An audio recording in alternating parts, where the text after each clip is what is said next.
Hello and welcome to Intoxicated Masculinity, where we talk about drinking culture, pop culture, politics, and anything else that comes up. Joining as always today is Brandon. Hello, my people. Kale. Hello. And Jim. Hello, everybody.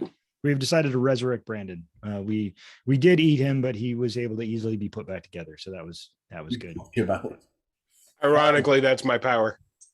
So today we're doing the first part of a two-part episode, and we are starting off with heroes. Given there are a great number of heroes and a great amount of pop culture genres, we've decided to stick with television heroes. But before we get into our television heroes, let's get into a glass. Kale, what are you having today? Well, I'm trying something new. I'm inventing a cocktail. Here we have some Revelton mulberry gin, which is actually a distillery here in Iowa, which everybody should check out. It's a nice little distillery just south of here. Some Japanese plum wine, and a little bit of tonic. Fair enough. These have all been previously chilled. And now if only I could be previously chilled. Brandon, what do you have tonight? I've got some homemade cold brew with a little bit of cream and some bourbon. Fair enough. Jim, you? I'm having a margarita again.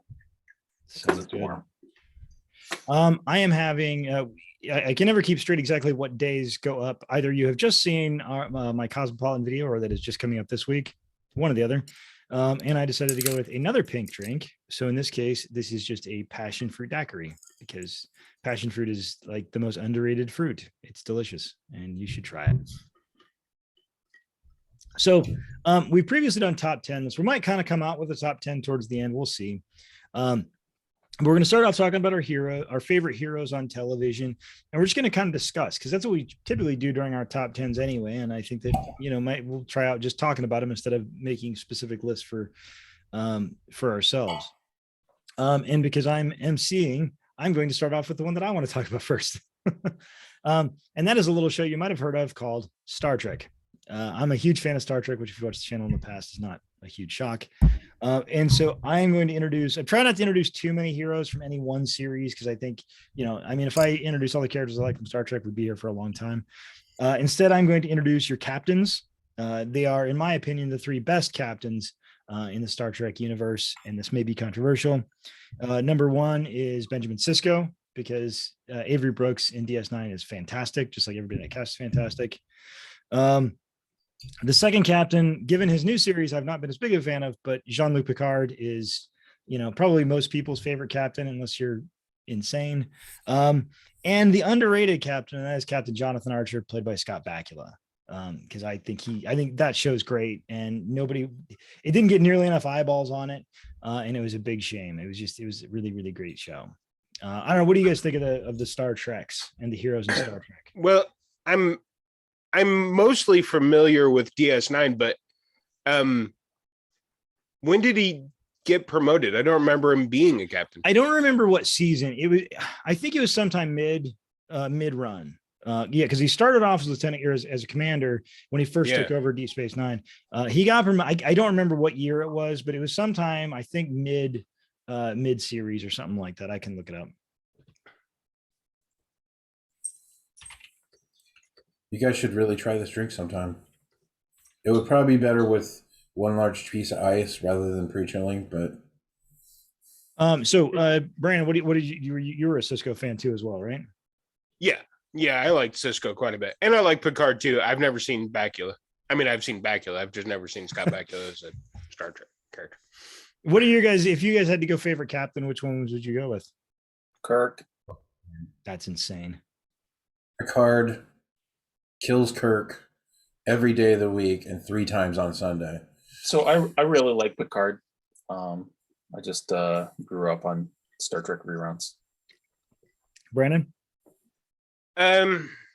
Yeah, I mean, Picard's really good. It's really hard to get away from him as a top. I don't know. I could see it being a tie between them.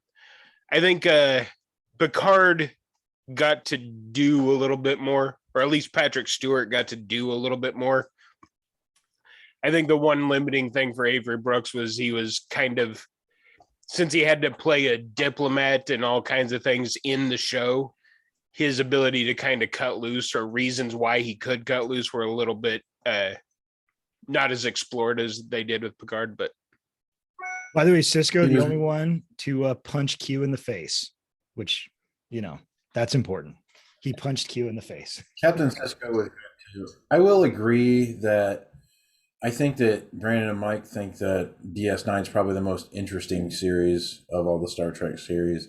I've always been a fan of Next Generation, but that's mostly because of Picard and kind of Worf and Data. I like those characters, but DS9 seems to offer a little bit more variety on a regular basis instead of having to cook up some fiasco every episode. Well, and it's got a really good central story too. Yeah, it's the only one that characters genuinely have character arcs. I really can't see. I mean, Discovery they might a little bit, but the original series, Next Generation, Voyager, nobody really has character arcs. I guess Tom Paris does a little bit in Voyager. And by the way, I'm sorry I don't mention Janeway, but I don't like Voyager at all. I thought it was a lot of studio meddling, and that show could have been something really interesting and ended up just being kind of blah most of the way through. So sorry, Voyager, just didn't care for it. Her career was saved when she joined Orange is the New Black. I also did not like Voyager, especially Captain Janeway. It was that one that was on at like 11 at night, so it was like there's nothing else on. I mean, I don't mind Kate Mulgrew as an actress, and I don't even necessarily mind her character on the show. It's just the show is so bland. Like everything about they're stuck in a side universe or the Delta Quadrant, and like how can that? They made the Delta Quadrant boring, and I don't understand how they were able to do that, but they did. Anyway, if we're not careful, I'm going to talk about Star Trek pretty much this whole time, and we don't want to do that. So, Kale, why don't you go up next? What's a hero you'd like to mention? My number 5 hero, since we stuck to the TV, is Greatest American Hero. Greatest American Hero was on from 81 to 83, starring William Catt, and Robert Culp as his liaison or whatever for the CIA or whatever he was. The concept is that aliens gave him a suit and he lost the instructions, so he had to learn how to use the suit that gave him powers such as flight, strength, and vulnerability, telekinesis, precognition, and speed. Obviously, since it was kind of a comedy as well, some bad stuff happened along the way. He made some crash landings and whatnot. In 2008, they announced, William Catt announced a comic book, but I have not seen that come to fruition at all. Also in 2018, there was going to be a reboot with a female lead, but I haven't seen anything come out of that either. It came out as a TV movie. Okay. I don't know where it's available, but interesting side note, William Catt's character in the show, his last name was Hinckley. And if you know anything about the 80s, there was a certain person named Hinckley that shot a certain president. And so I'm sorry, could you be more specific? His name was Ronald Reagan. Yeah. So they changed the name from Hinckley to Hanley like 2 days later, and then they just ran it like that for a couple episodes in a row and then kind of swept it under the rug. And if I misread it or not, but I think they brought the Hinckley name back after the final season. But anyway, that's about all I have to say about that, and that's my number 5. You all old enough to watch this show? It's a little young for me. I don't remember it at all. Well, I said 84 to 87, so I would have been between 6 and 9. I mean, it would have been enough to entertain me. Right.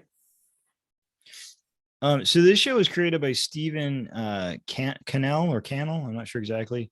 And he did a lot of really good TV. Yeah. He did Rockford Files. Is he in the A-Team?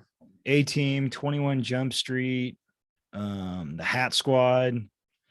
So yeah, if you're a Wise Guy, So yeah, if you watch TV in like the 70s and 80s, you probably watched a pretty fair amount of his creations. He did the end thing was him like typewriting on a typewriter, and he'd pull out the page and it would like. Oh, I do remember that. I remember that. I like that. Yeah. So Jim, did you watch this one? Not a lot. I just remember him falling down all the time, which I think was kind of his shtick. Was it kind of it was kind of tongue in cheek, right? Yeah. Yeah, a little bit. He was supposed to be a college professor, just kind of average guy, and then the reluctant hero role, or trope, as you would like to call it. I feel like a show that could kind of go sort of along with that was a show I talked about in a previous episode, Sledgehammer, which was kind of a tongue-in-cheek cop show, which I love that show. That show is just He is a great hero. And in fact, I didn't even think about him until He's probably a terrible hero, actually, but Well, it's yeah. a great show. He certainly believes himself to be a great hero. Yeah. He is 100%. If you're sure being that he's a great menaced hero. by vending machines, then he's probably a great hero. And if he has a very, very unhealthy relationship with his gun. He will shoot the answers out of you. All right, Brandon, what do you got up for us first? Well, I went with one of my favorites from one of my favorite TV shows. I went with Charlie Utter from Deadwood. I don't know that anybody else has seen it. I think Mike has. Oh, I've seen it all. Well, I take it back. I didn't see the movie. I haven't seen the movie yet. The movie's pretty good too. Charlie Utter, like a lot of the people in Deadwood, there's not a whole lot of character arc. There is for some people, but like it's more subtle. Like Swearingen is still not a great person at the end of the show. He gets better, but he's still not a great person. But Charlie Utter is, I don't even know if he has a character arc either per se, but he starts off as kind of the conscience of the show that not a lot of people have. Like Swearingen doesn't have a conscience. Even Timothy Olyphant's character has this kind of Kantian view of the world, like he must always be this way and tell the truth and follow the rules at all times, which leads him to murdering a bunch of people. I mean, in the name of justice, I guess. But Charlie Utter always has this kind of anti-bully, people picking on the little guy kind of thing. He gets in a few fights on behalf of other people, even like the runaway.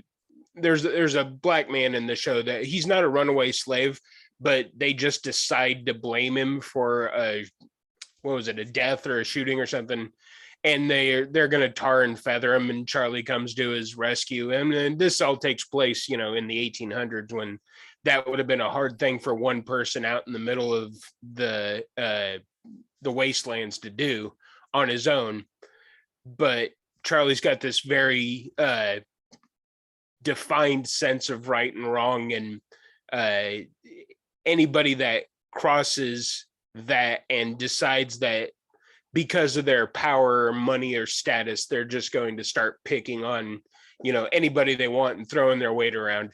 He decides to put himself in there, and he doesn't look like Stallone or Schwarzenegger or something. He's kind of middle-aged and balding, but he's fierce in his protection of the underdog.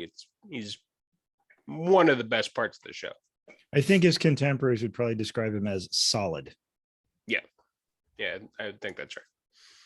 And he has one of the best threatening lines in all of TV history, I think. He's very good. Will you tell us the line? At one point, the big bad in the final season, Charlie Utter goes up and he knocks on his door, and he tells him that he's got a package and waiting for him, because Charlie Utter is both the deputy sheriff and he runs the post office. And the guy says something about like, well, why tell me now? I'll pick it up in the morning. He goes, well, it's a coffin. He goes, the bad guy says something to him, and Charlie says something back, and the guy says, "Well, who are you, Mr. Utter, that I should care about your opinion?" And Charlie Utter looks at him and goes, "I'm the guy who next time you see me better take a different fucking tone." And just walks off. It's pretty good. The guy delivers it just flat. It's really good. By the way, if anybody doesn't know what tarring and feathering was, I think in cartoons or whatever, it looks very, well, cartoonish. Tarring and feathering was a horrible, horrible thing. It was for life scarring and could be fatal.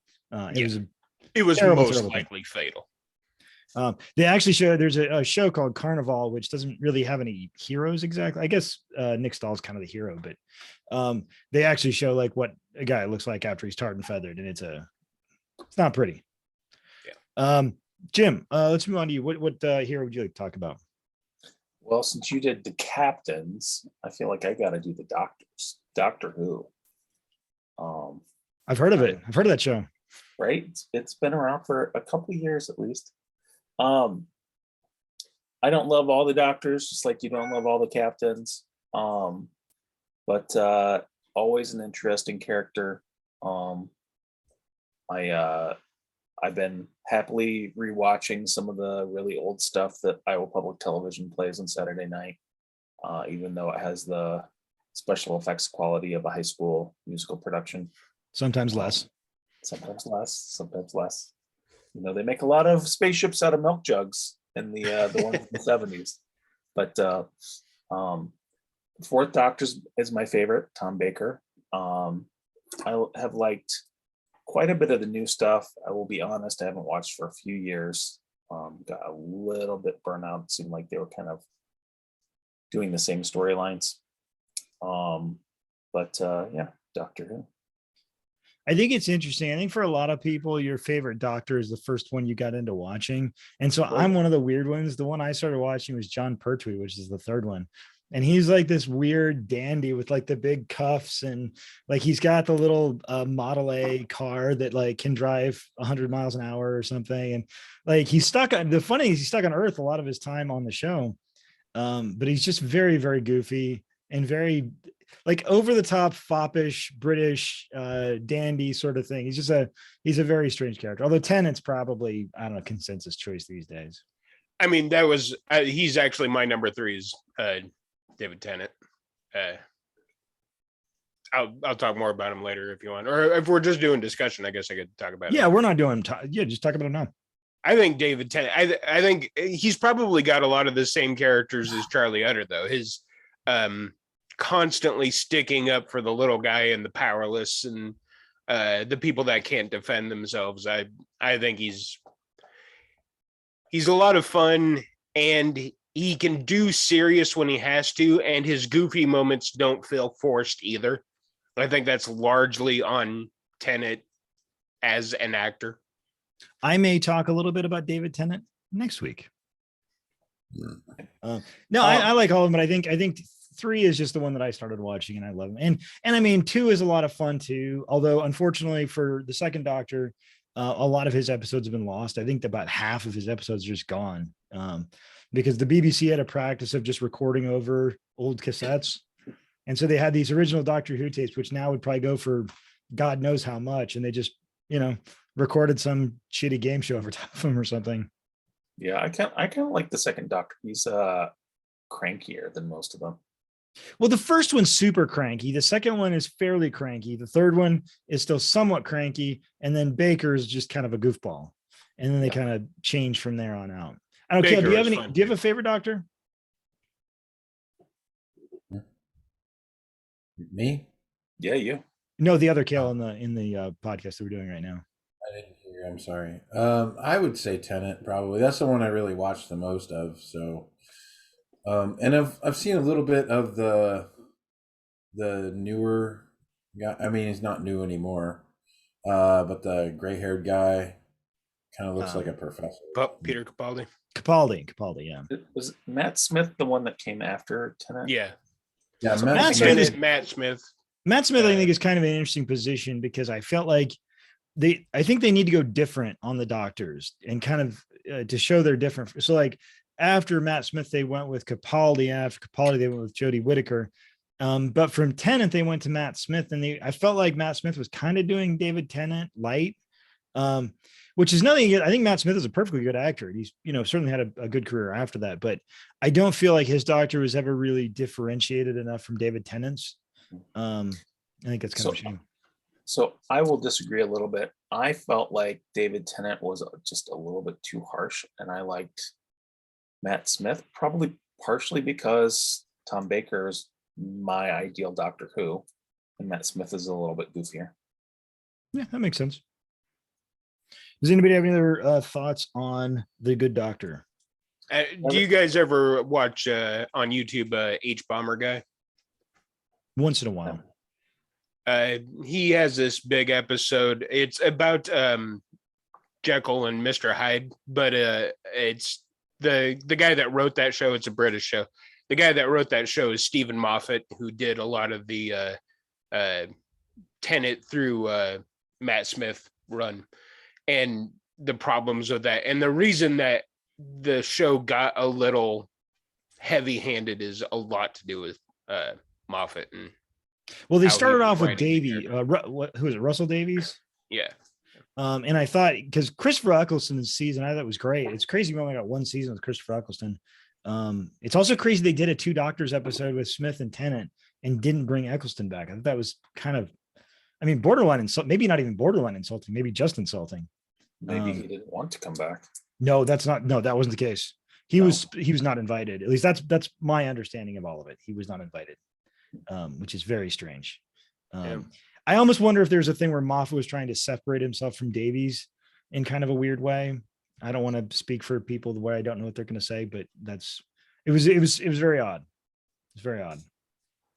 So one last thing I will say is they need to bring K9 back. It's a great sidekick. He's a good boy. The robot dog. He is a good boy. They did bring him. I think he's come back for like 1 or 2 episodes of the new series. And then they did the Sarah Jane Chronicles, where Sarah Jane, the actress, unfortunately just passed away fairly young, actually.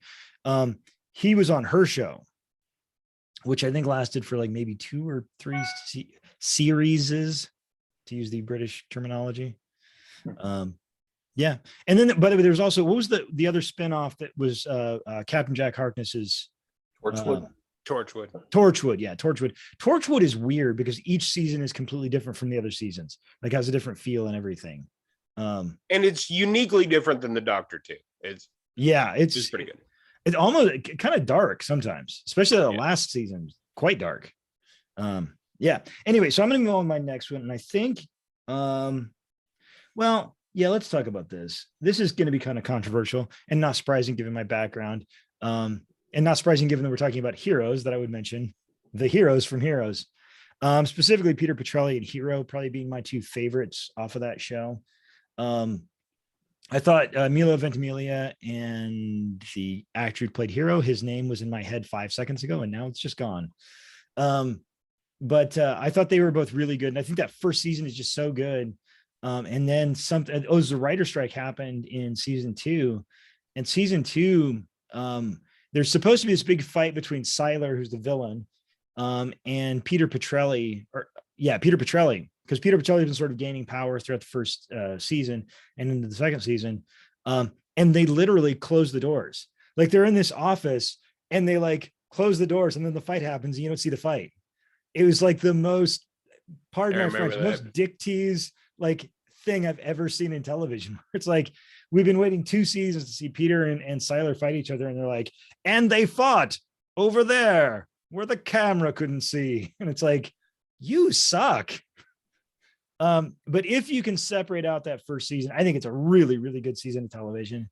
It's got great music. The villains are good in it too. Sylar and Horner and Glasses. It's just, you have to try to find a way to separate it from what came next. I don't know. Jim, did you watch Heroes? I did. Did it end after only 2 seasons? There's like 5.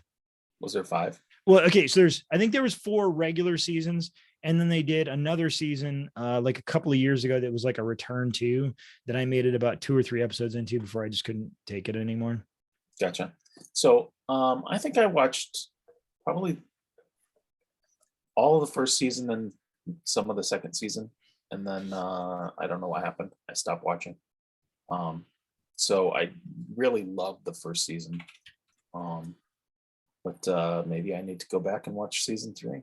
You probably don't. No, Having seen season 3, I can almost assure you that you don't need to go back and watch so I should really just go anything that along. happens after season 1. Okay. It's sort of Well, interesting because so that aired from well, it says 2006, 2010. So it must have been 4 original seasons and then the 1 season afterwards.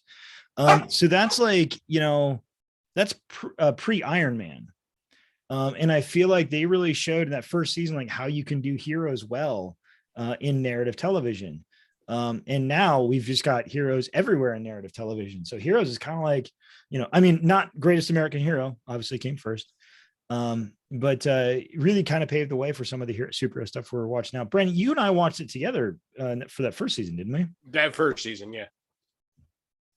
Who's your favorite hero on there?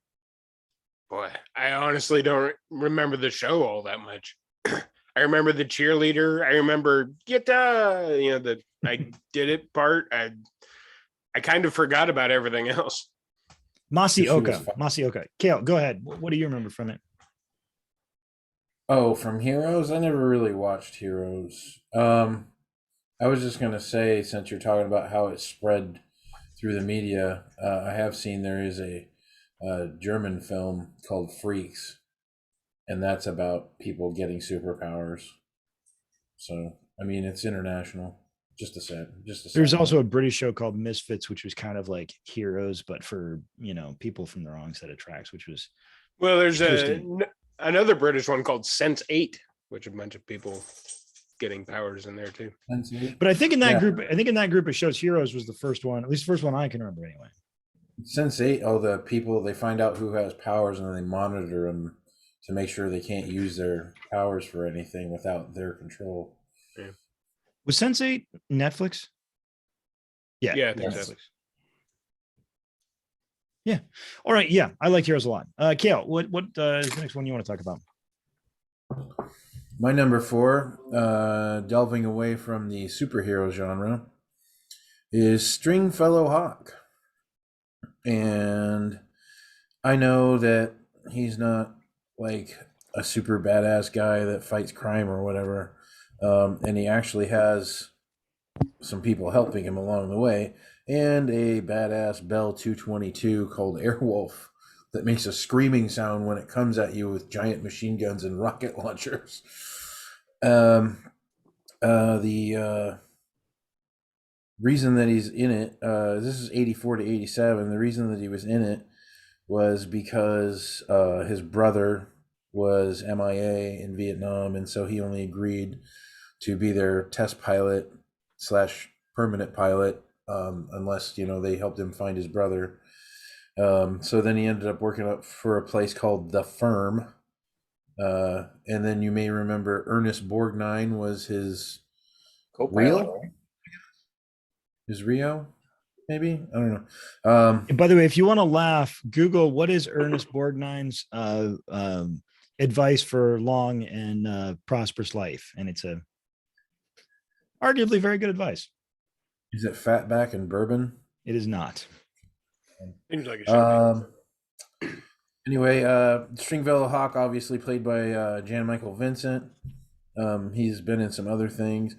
I was curious as to the whole helicopter genre, so I did some digging, and I found that Blue Thunder came out in '83, which is right before this came out, and then they carried it on after this with Firebirds in 1990. They made a movie about helicopters again.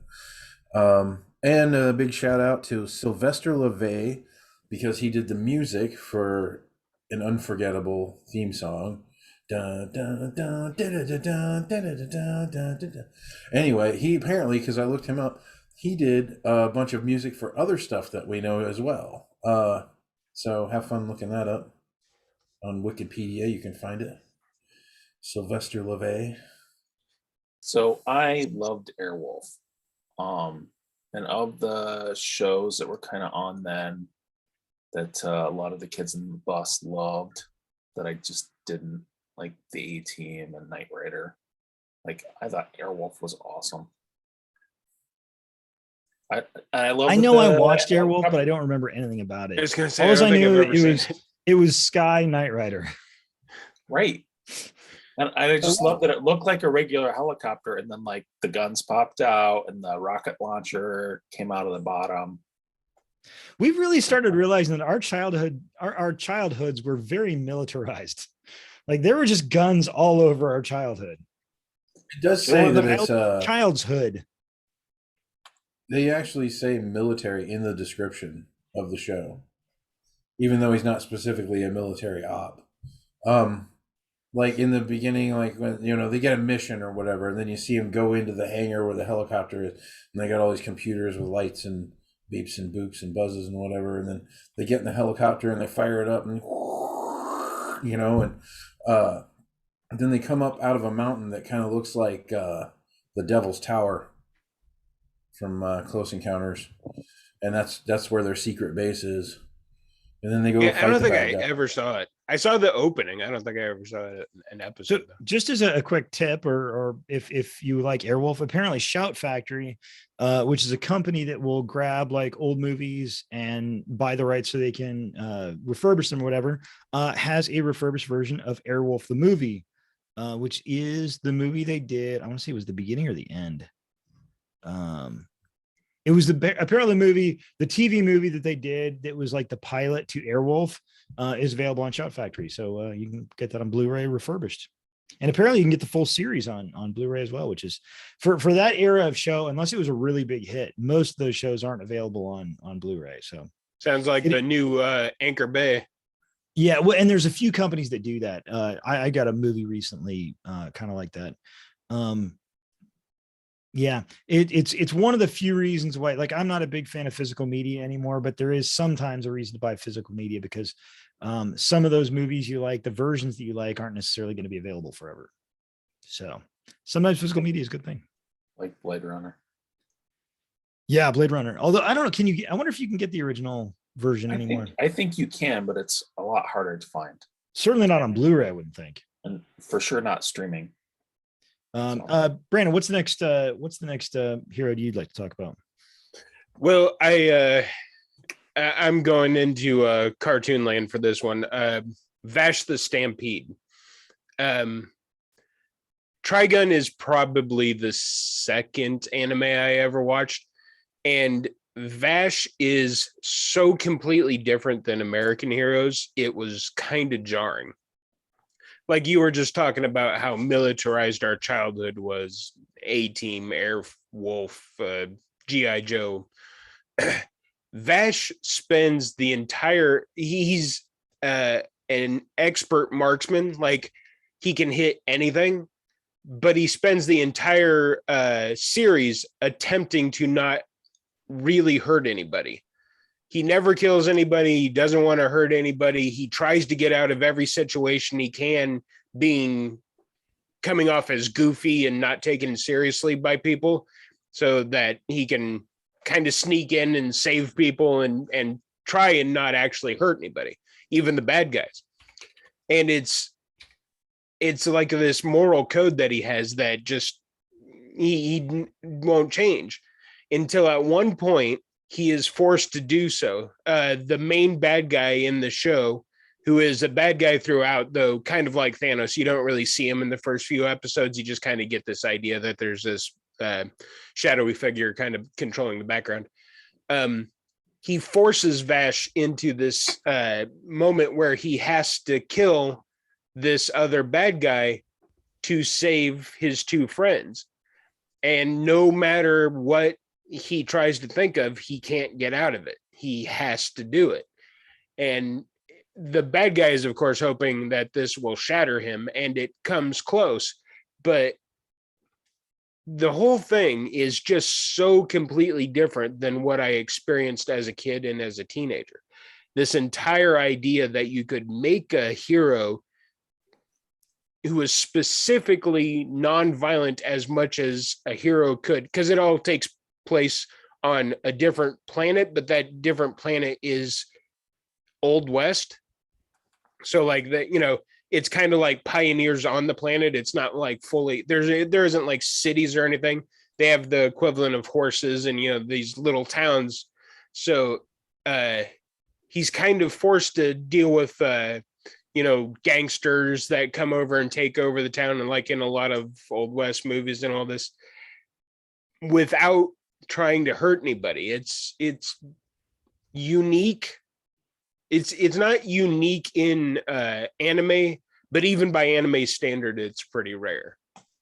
It reminds me for a little bit of that episode of Highlander that had Peter DeLuise in it, where Peter DeLuise's character kept trying to fight Adrian Paul, and Adrian Paul would just like put him on the ground without even trying, and then smile at him and walk off.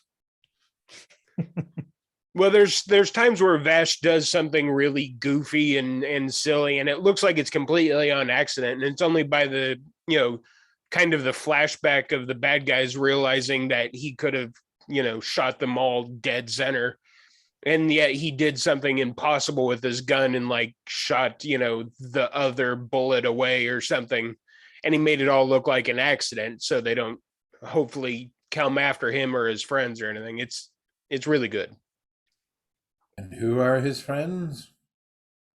I forget their names. There are a couple of girls from an insurance agency that are attempting to keep him from causing any more harm to cities. And a priest. Yeah, and there's a priest in there too that becomes a friend of his, who is also an assassin originally sent to kill him. Very because apparently he harbors a dark secret. It's really good. It's only 26 episodes. So unlike some anime like Naruto, where it's, I think Naruto's at like 700 episodes or so. But like Vash, you can plow through in a weekend. You get all 26 episodes and be glad that you did. Sounds good. And I probably rewatched that series 3 or 4 times, to be honest. And Brandon introduced me to it, so thank you for that. Wouldn't you say, Gil, that's right? That he's so different than American Heroes that it was almost kind of jarring the first time you saw it. Well, like when I first started watching it, it was hard to process. Like, what's this guy's deal? What exactly are his motives here? Because he seems like he's just haplessly drifting around with no real purpose, and then as you get further into it, you realize that he's trying to help people along the way, and he's trying to figure himself out and some stuff that he's got going on with his family, we'll say. And then it's just a really entertaining show. He fights like just ridiculous bad guys. There's like a cowboy that's got big piston things on his shoulders, and then there's like some gang that has like one brother that's like 12 feet tall, and he's got a giant spinning fist machine thing on his hand. And there's a lot of steampunk quality to it too. Yeah, and rather than killing the guy, he just shoots the hand. Yeah, it's really good. All right, Jim, what's the next hero you'd like to talk about? Well, I'm glad we went cartoons because I have this wonderful character called Thundar. Just kidding. Just kidding. We've already talked about Thundar enough. The Tick. The Tick is good. So I have not watched any of the live action shows, but the cartoon I loved. I just loved the character. He's the biggest bumbling idiot hero there is, and he's hysterical, friendly. Could you destroy the world? Good God, why would I do that? That's where I keep all my stuff. So, did any of you guys watch the live action? Because I heard really good things. It's Peter Sarafinowicz. I just like that I can pronounce his name. I'm very proud of I did not watch the live action. Everybody says it's really good. I've heard really good things about it. 2 live actions, right? I only saw one. There's 3 seasons of let me see, is it 2 or 3? Yeah, because there was a series. 2 seasons on Amazon. So I feel like around like 2000 or 2005 there was another Tick live action, and that had the actor. Oh yeah, you're right. Patrick David Warburton. Buddy. That's right. I forgot about it. So I also which is a perfect voice for it. Absolutely. Yeah, Patrick Warburton's good. Absolutely. All right. That's Joe, by the way. I've never watched an episode of The Tick, but it seems like it's right up my alley, and I don't know why I never watched it. It seems like it's. Have you watched the cartoon at all? No, not the You should cartoon, not the really. show, not a. Oh, man. You should start with the cartoon. The cartoon is pretty good. It actually was on Saturday mornings, but it's good. That's 80s, right? Yeah, 90s, 94. 90s, early 90s. So I also just have to say I love his battle cry, Spoon. Yeah. He often doesn't say these things together, but he also goes around saying evildoers eat my justice. And it took me a little while to figure out that that's why he's yelling spoon all the time, because he's serving justice with the spoon. And he had to fight one of the most evil villains in the world, Chairface. By the way, for the first 13 episodes, Mickey Dolenz of the Monkees did the voice for Arthur. So there you go. Hey, Chairface carved his name on the moon. Yeah. I forgot about that. Like it only you do. says it only says CHA because the tick stopped. So Yeah. on the giant line. They're gonna have to send freaking Hancock up there to paint a big red heart on it or something.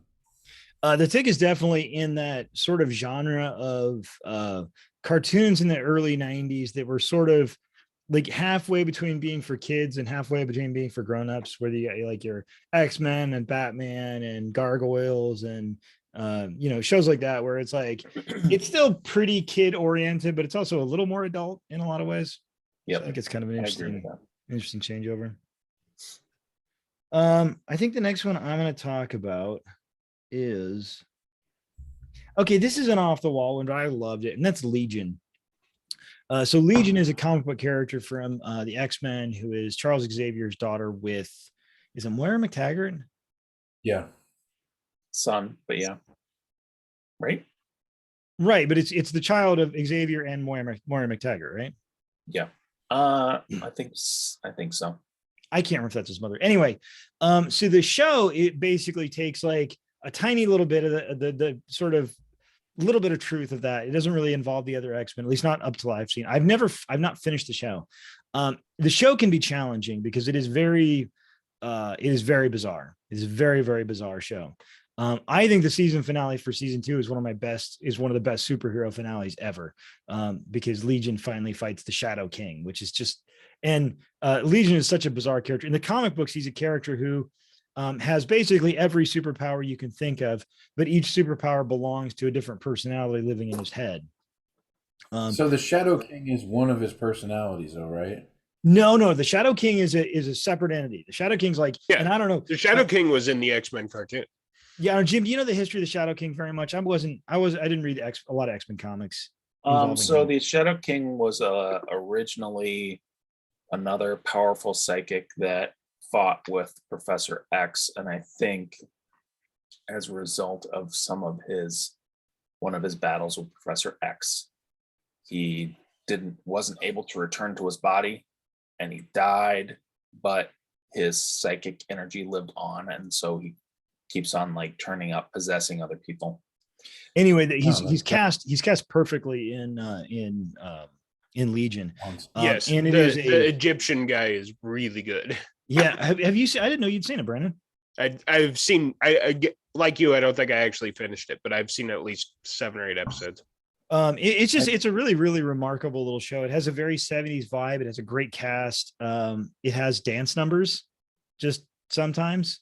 And Legion is sometimes the most powerful being on Earth, and sometimes he can barely, get his shit together to tie his shoes. So he's just, I don't know. And the cast, actually, Brandon, tell some of your memories, but I'm going to look it up so I can make sure I get the cast members correct. Well, I don't know the actor's name. Dan Stevens that played the Shadow King, but he's one of the most perfectly cast people I've ever seen. The guy is menacing when he needs to be, charming when he needs to be.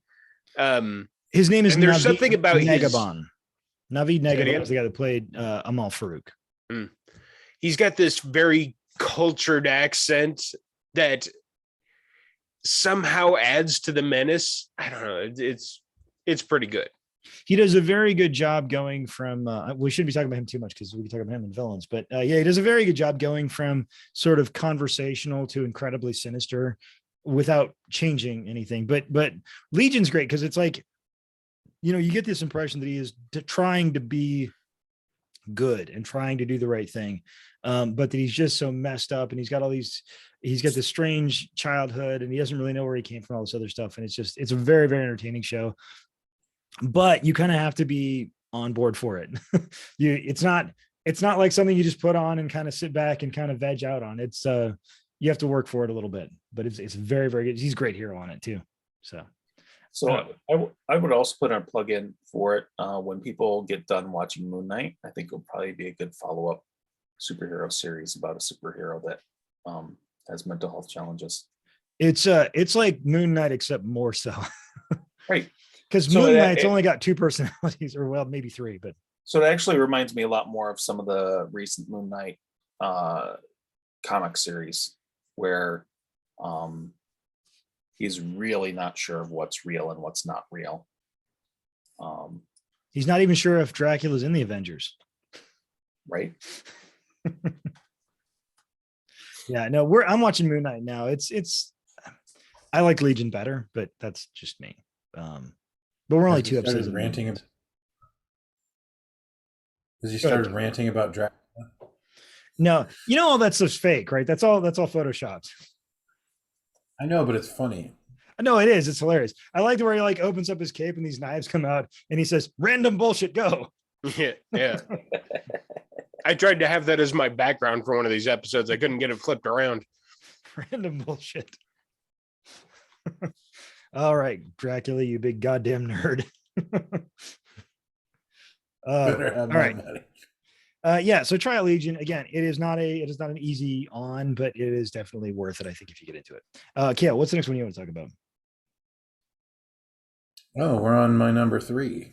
We're not doing numbers, Kale, but you can talk about whoever you want to talk about. Well, okay. Well, I'm just saying I have somewhat of an order.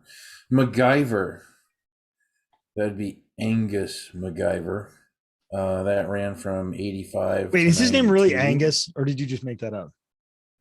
No, that's his real first name in the show. Played by the original series that I'm talking about, 85 to 92, with Richard Dean Anderson. And let's see, he worked for the Phoenix Foundation. Basically, he was a smart guy who's tough. Like, he knew how to make anything out of anything, basically, and he had pretty solid survival skills. He could disarm bombs and just like build whatever tools he needed out of just random stuff around, and he didn't need to use superpowers or big guns or explosions or anything like that. He was just up against the odds and still came out on top. Liked it. 2 things about Macgyver that I think are interesting. One, Cuba Gooding Jr. was on Macgyver in 1989. So that must have been a very young Cuba Gooding Jr. Also, Macgyver was like a cultural touchstone kind of, because like that became kind of shorthand for like, just put something together quickly, with nothing. Like, I'm Macgyver and I built like, a fan boat out of some string and a twig and a lollipop stick. And it's like, because he's Macgyver, he can do that. Yeah. Yes. Yeah, there's a lot of those kind of jokes. Even spawned a couple parodies, I think. A MacGruber, if you will. Yes. MacGruber. So I like MacGruber better than Macgyver. I was not a big Macgyver fan. I'm friending you. Okay, Brandon, keep things moving along. What is the next hero you well, originally it was David Tennant, but we already talked about him. So I was thinking of going with another anime favorite, and talking about Gara from Naruto. Gara could make the list for both hero and villain. He starts off in Naruto. There are these chakra monsters called the tailed beasts. and each village has one inside a human that they call a Jinchuriki. Gara is the one-tailed Jinchuriki, and he protects the Sand Village, or at least they hope that's what's going to happen. His dad, the leader of the village, puts the beast in him, in his own son, and then to see, because the beast keeps its host awake at all times, like it gives the host like near permanent insomnia. So his dad decides he's going to see if he can trust him by attempting to kill him and see if the sand protects him. And so his dad's trying to kill him. He hires his uncle to do the job, and his mom died after childbirth. So he goes from this kid who is just lonely and doesn't understand why nobody wants to be around him to everybody he knows trying to kill him.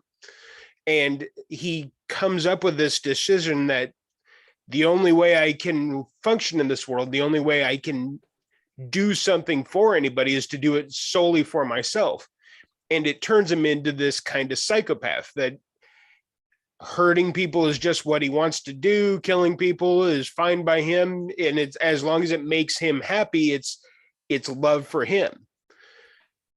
After an attack on Naruto's village and a fight against Naruto, he loses, and he sees the power that Naruto has by being acknowledged by people. Naruto is also a Jinchuriki, but he happened to go the opposite route. People acknowledged him and befriended him and kind of mentored him. And for the longest time, Naruto had the same issue. Like, nobody wanted to pay any attention to him because the nine-tailed fox had nearly destroyed their village when he was a baby. And he could have gone down this same road as Gara, but people saved him. Other people taking the time to take an interest in him saved him from going down that road. And Gara has this transition throughout the first and second season of seeing Naruto and trying to be a better person. And he's not great at it at first. Like, even when he's a good guy, he's still doing these horrible things. Like when he's fighting another bad guy, he controls sand, and he has this sand coffin, which just squeezes people's bones and kills them. And he does this to another bad guy. And it's like, yeah, I mean, it's another bad guy, but you're kind of still being a bad guy there. So he has this learning curve, and it's really, because eventually he becomes like the leader of his village, and he uses all of his power, gives his life to save the village and all this, and is quite an epic story arc. But he really could be on either side, but he's one of my all-time favorite heroes in the end.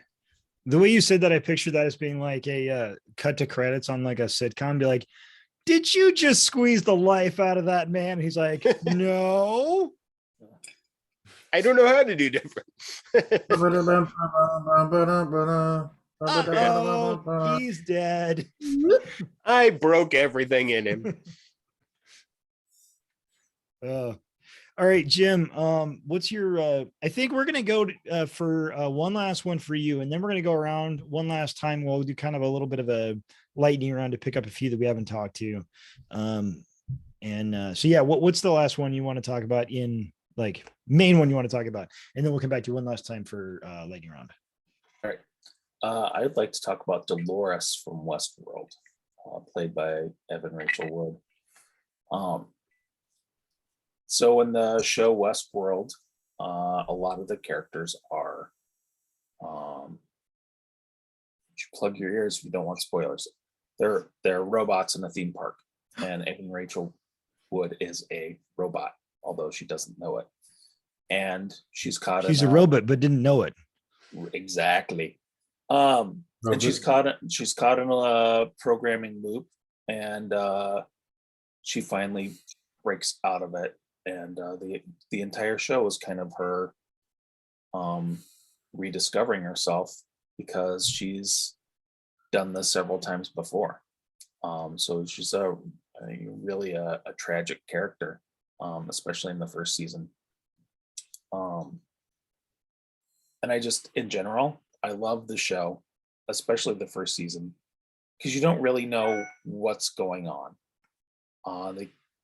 You keep on thinking that you probably know what's going on, and then you don't. And some of the people you think are people are not people, and some of the people that think they're people aren't people.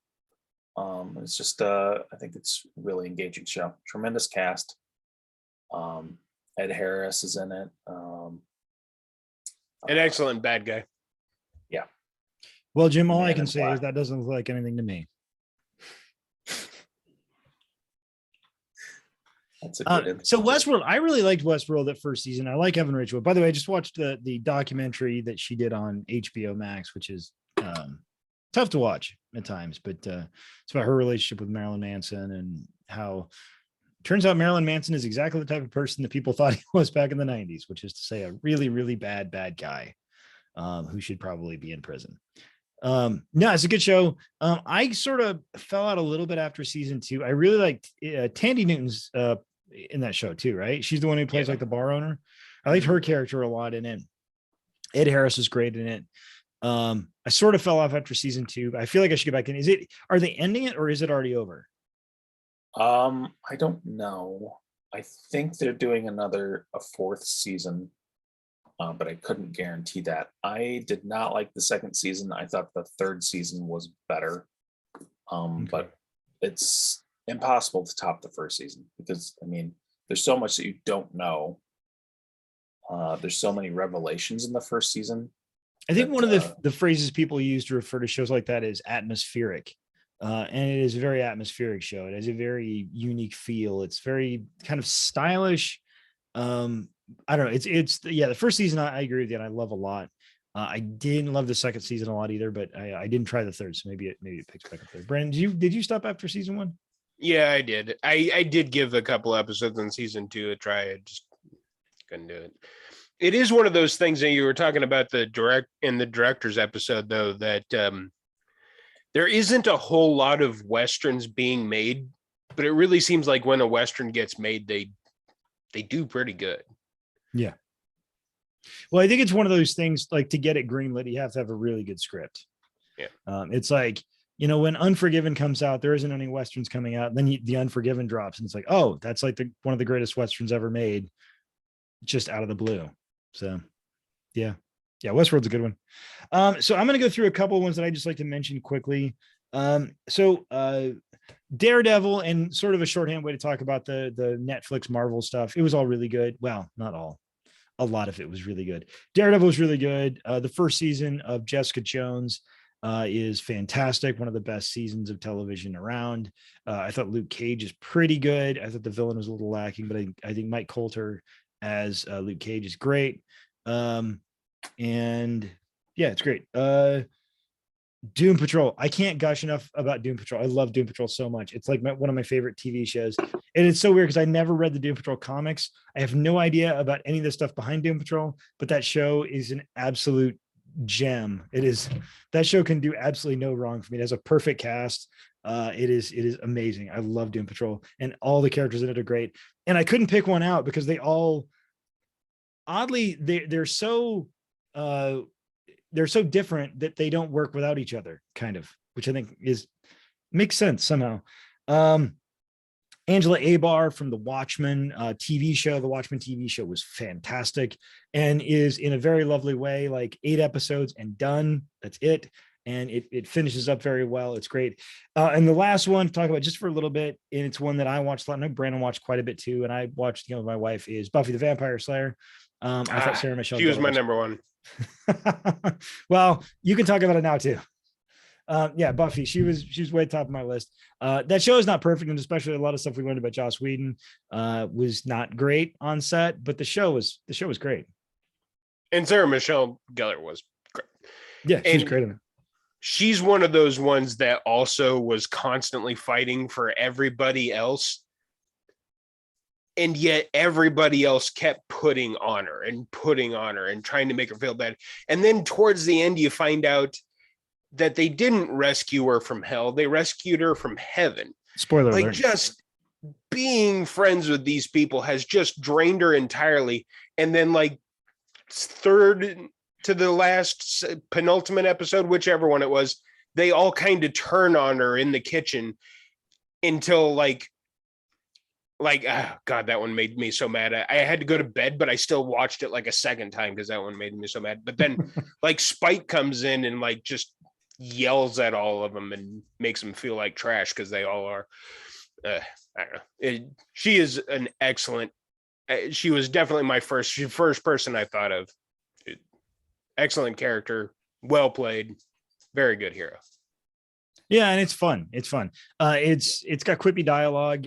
Some people I think find the dialogue now to be a little interchangeable between characters, which I think is true to some degree, but not entirely.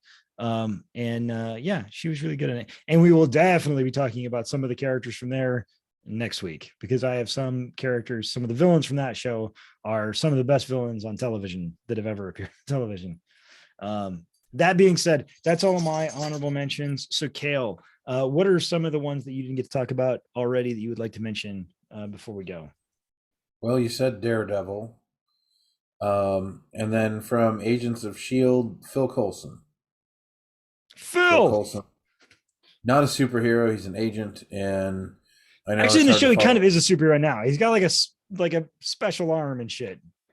He's basically a superhero. I don't want to throw out any spoilers, but yeah, like they bring him back. He's in the series. He gets a special hand. It just like he just goes through a lot of shit, and he plays a couple different characters through the evolution of his character, and he even plays like really a Mad Max version of himself from the future. Yeah, Sarge. But yeah, it's just a really good show. A lot of good, interesting characters in it. And I thought that Phil Coulson was a really good leader and a top pick for a hero, because he doesn't have powers, and yet he still goes out there and fights a good fight, even if it kills him. And then he just keeps coming back for more. Also, Agents of S.H.I.E.L.D. had a really good Ghost Rider. Brandon, what are some ones you didn't get to talk about you'd like to chime in on? Well, it's really only one. Timothy Olyphant from Justified. I knew that was coming. Everything about that show is excellent. The casting is excellent. The backstory remains constant. You know, there's several bad guys, but it's kind of the main bad guys are always the same, and his fight against them is always really good. And it's largely just a fight against corruption in a certain county in Kentucky, in Harlan. So just out of curiosity, since you're a Timothy Olyphant fan, the character he played in Deadwood and the character he plays in Justified, what would you say are the main character differences between the two of them? In Deadwood, Seth Bullock is this stoic, almost statue-like. I mean, you barely ever see him crack a smile. Even to his own best friend, he's kind of just like, mm-hmm. And some people would call that a dick. Raylan Givens, on the other hand, is this go with the flow. Like he's actually pretty quippy, you know, and trades barbs with people. He just also shoots them if they show the slightest sign of, you know, going for any kind of weapon or anything. So he and Seth Bullock have similar gun policies. Oh yes. Yeah. They're actually really close on that. I mean, it's Timothy Olyphant, but it's really good. The dialogue is amazing. The writing is really good. I didn't put him on there, but Boyd Crowder is definitely up there in one of my all-time favorite villains. And next week, Brandon, you needed a really good villain to play off a really good hero. And my one. So I love Walton Goggins too, but I think it's such a shame they brought him in for Ant-Man and the Wasp to play a very forgettable villain in that movie, when I think he probably could have played something better. Watch him in Justified. You won't be sorry. You'll get your fill of Walton Goggins, and you'll really figure out how much of a powerhouse actor he really is. And he's in Sons of Anarchy. That's right, he is. Jim, what is the last couple of heroes you'd like to bring up? I'm just gonna give a list. Glenn from The Walking Dead. The Walking what? Right. Tyrion Lannister from Game of Thrones. Sherlock Holmes, played by Benedict Cumberbatch. Also want to mention somebody from Watchmen. I really like Laurie Jupiter, who's not a masked hero anymore. She's decided that that's not all that great, and plays a FBI agent. And Pickle Rick Sanchez, or Rick and Morty. We are going to do an episode talking about Community and Rick and Morty one of these days, because I have a lot to say about both of those shows, and I think we could have an interesting conversation about that. Real quickly, so Game of Thrones, if you guys were going to name your hero, which person would you name as your favorite hero from Game of Thrones? Which again is sort of hard to decide what a hero is there, but like, what would you guys pick? Obviously, Jim, you said Tyrion, right? Yep. Okay. For a second, I thought you said Tywin, and I was like, he's definitely not a hero. That's just your opinion, man. Yeah, I don't know. That'd be hard. Jon Snow's probably up there. You say it varies. Yeah, Varys is good too. Gail, did you watch Game of Thrones? What? Did you watch Game of Thrones? Okay. So what would be your hero to pick from there? If you had pick one hero. Well, I was going to say, this is a weird twisty way.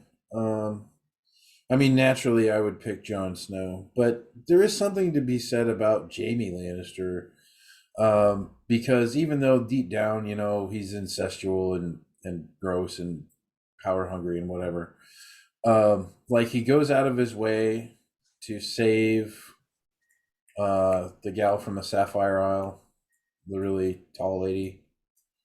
Yeah, that fights. Brienne of Tarth. Yeah, and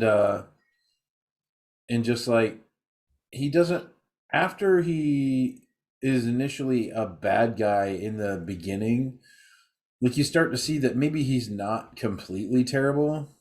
I don't know if that makes him a hero though. He has the beginning and the middle of a character arc, and then they just throw it away at the end. Yeah, I was gonna say, Kale, I would totally agree with you if I'd seen everything but like the last like 2 or 3 episodes of the show where they were just like, hey, let's take all that character development we did and just throw it out the window, because why would we need that? Yeah. All right, I think that's all we're gonna do on heroes. This is just television. We might come back to this again with movies or comics or whatever, but I think that's good for right now. So be sure to tune in next week. We'll be talking about villains. So I want to thank everybody for watching. Please like, share, and subscribe, and have a good drink and have a good day.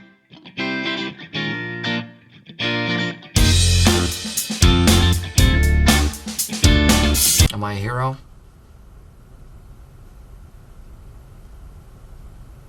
I really can't say, but yes.